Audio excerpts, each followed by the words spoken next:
Bonjour messieurs, bonjour mesdames. Je suis Nicolas Eouan, consultant chez Transformé. Aujourd'hui, je vais faire un tutoriel, notamment sur une problématique importante. Comment faire la somme des ventes d'une période donnée de façon dynamique.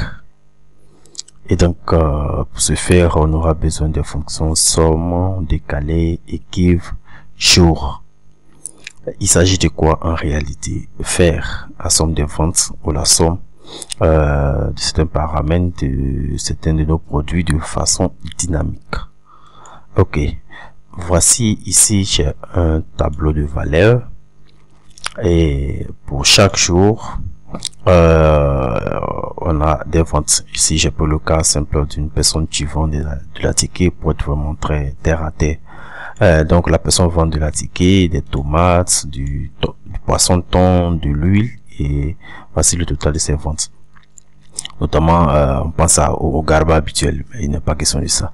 Ok, on continue. Donc ici on a les différentes dates du premier jusqu'à, en tout cas ici je me suis arrêté au 9 deuxième mois, mais on pouvait aller jusqu'à la fin de l'année. Et donc quand c'est comme ça, vous voyez, ça fait beaucoup de valeurs, beaucoup de données. Et donc si par exemple je veux avoir mes ventes sur une période bien précise, par exemple les 2 premiers jours de l'année, ou bien les 2 premiers jours du mois de février par exemple, ou bien les 5 premiers jours, la première semaine du mois de février, combien est-ce que j'ai vendu par produit ou bien de manière totale. C'est ça la problématique. Vous n'allez pas par exemple pour avoir les ventes du 14 jusqu'au 20 par exemple, vous allez venir ici 14 premier mois jusqu'au 20 premier mois, venez ici voir par exemple le total ici fait la somme de ça jusqu'à là. Ça fait 154 000. C'est fastidieux de faire ça. Ici, on va vous montrer de manière vraiment très dynamique comment est-ce que vous allez faire ça pour ne plus avoir à vous embêter et à faire des calculs en longueur de journée. Excel est là pour nous faciliter la vie.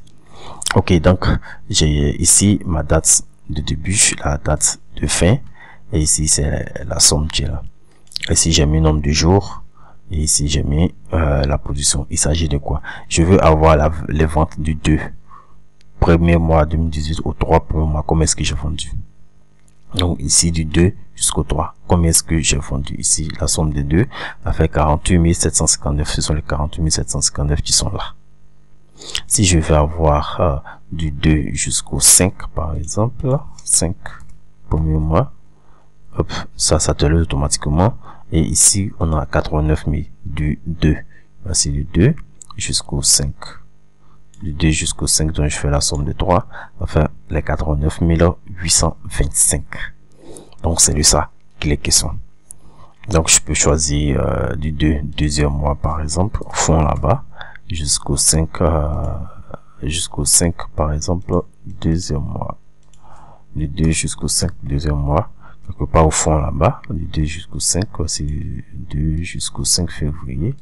Ici, la somme de 3 a fait 112 574. Et voici la valeur. Donc, c'est de ça qu'il est question. Ici, dans le deuxième aspect, aussi, on voit, ici, c'est la somme totale de ventes. Ici, c'est la somme par produit. Donc, par exemple, si j'ai sélectionné poisson thon, on a une liste de roulantes, on pourra sélectionner soit de la ticket, tomate, poisson thon et huile. Donc je sélectionne soit du poisson thon, et là du 4 premiers mois au 5 premiers mois, donc entre le 4 et le 5, j'ai pris des périodes courtes pour qu'on puisse voir facilement. Donc le poisson thon, j'ai vendu combien? Voici le poisson thon qui est là, je fais la somme des deux là, ça fait 111 000, c'est 11 548, et voici les 11 548 qui sont là. Donc si je change en termes d'article, automatiquement entre le 4 et le 5 ticket, ça fait automatiquement les 13 436 qui sont là. Donc c'est de ça qu'il est question en fait. Voilà, c'est ce tutoriel là. C'est ça que nous allons essayer de faire. Donc ici je viens, ici j'ai déjà préparé un peu ma feuille. Donc je vais vous apprendre, je vais vous montrer comment est-ce qu'on fait tout ça.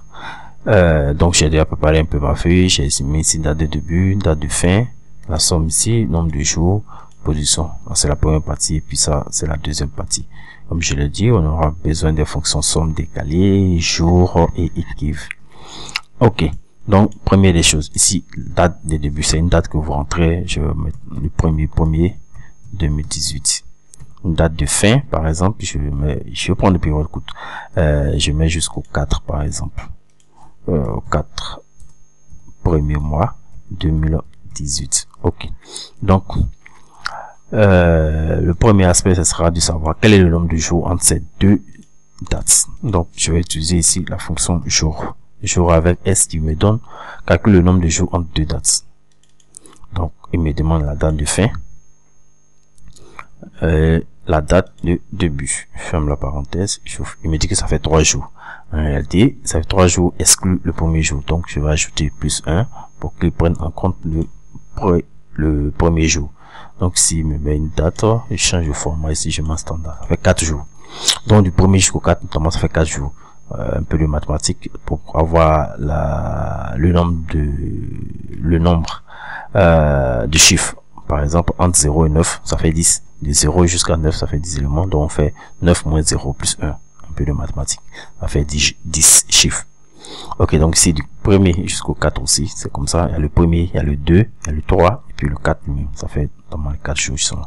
Voilà pourquoi j'ai ajouté plus 1. Et la position, c'est important d'avoir la position de la première date, c'est la date de début.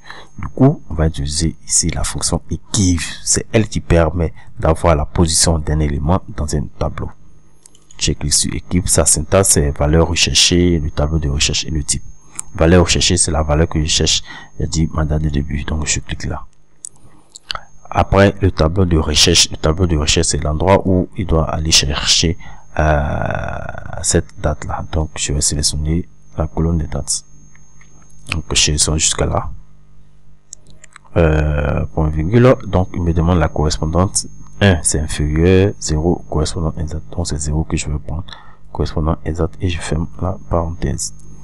Donc il me dit que le premier mois 2018 est à la position 1 et le voilà, c'est à la position 1.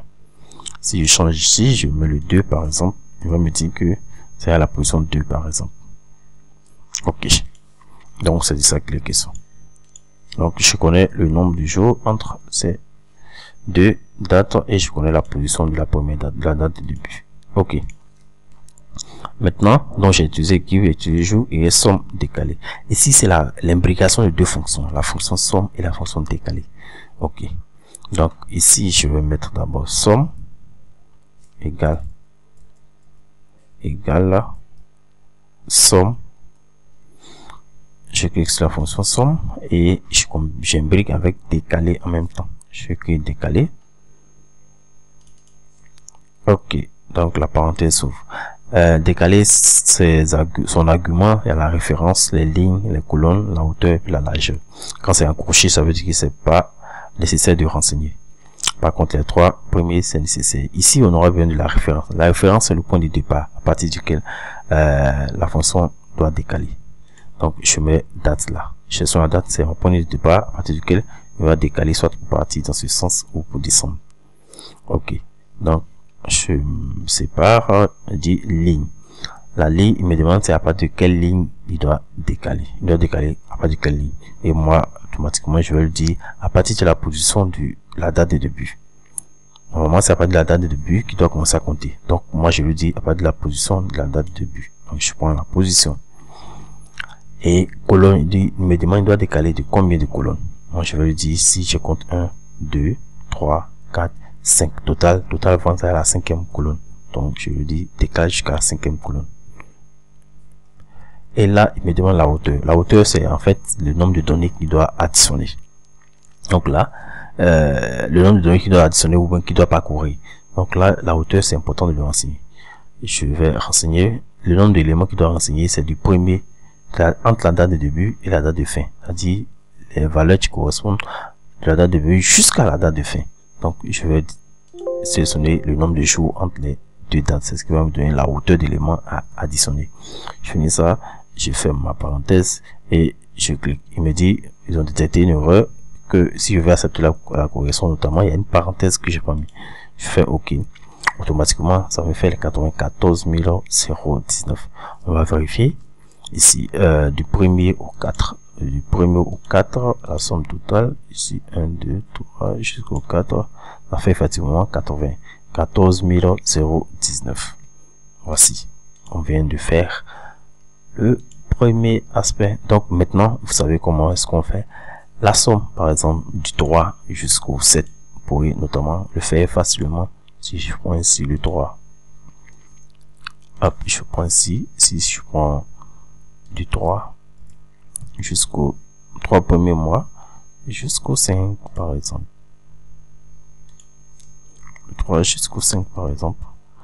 Le 3 ici jusqu'au 5. Les 3 jours, ça me fait 72 621. Et voilà. Et voilà, c'est fini. Le deuxième aspect, c'est de pouvoir tenir compte de type de produit. Si, par exemple, ici, je veux choisir, par exemple, je veux voir les ventes pour article seulement, ou bien pour tomate seulement, ou bien pour le poisson thon, ou bien pour l'huile seulement. Dans le premier cas, ce qu'on vient de voir, c'est le total. Maintenant, je vais voir par produit. Pour ce faire, il faudrait que je lui donne, ici, j'ai déjà préparé mon formulaire ici, date de début, date de fin, produit. Ici, produit, il faut l'intégrer, c'est important, c'est le produit qu'on va choisir. De ce fait, nous avons besoin de mettre une liste déroulante ici pour qu'on sélectionne le produit en question, notamment si c'est article, si c'est tomate, si c'est poisson et autres. Donc, je vais faire d'abord une liste déroulante. Je vais dans données, validation des données,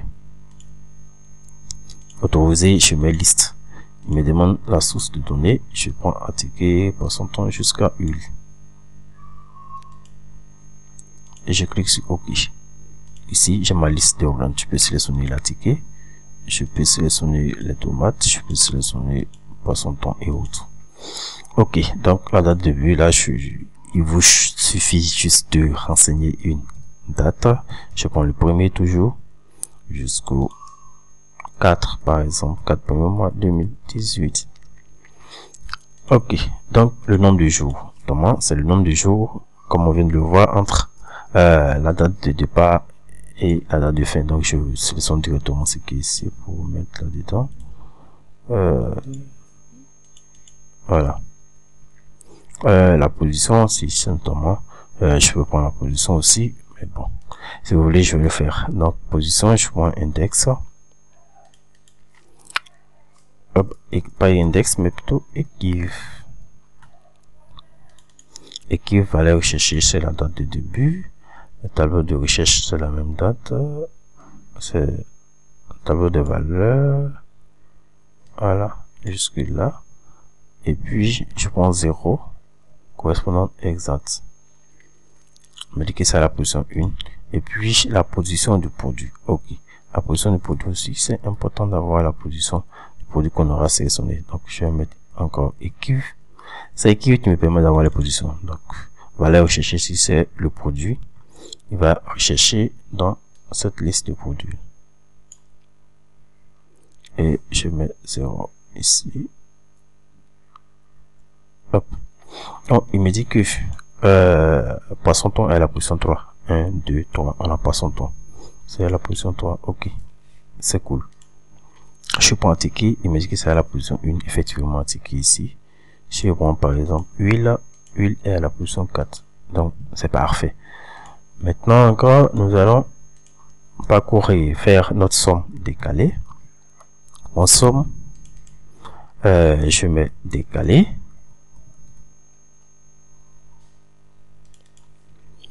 Et la référence, le point de départ ici, c'est la date. Point virgule, le numéro de la colonne. Il me demande le numéro de la colonne. Donc à partir de quelle colonne il doit notamment décaler. Donc je vais le indiquer à partir de la position de la date de début. Ligne du moins, voilà, ça c'est la ligne que je vais faire. Maintenant la colonne, il me demande à partir de quelle colonne il doit décaler. Je vais le dire à partir de la position du produit qu'on aura sélectionné. Je sélectionne ici position du produit. Et la hauteur, c'est le nombre d'éléments entre la date de début et la date de fin. Et je prends ça. Hop. La date ici a changé le format ici.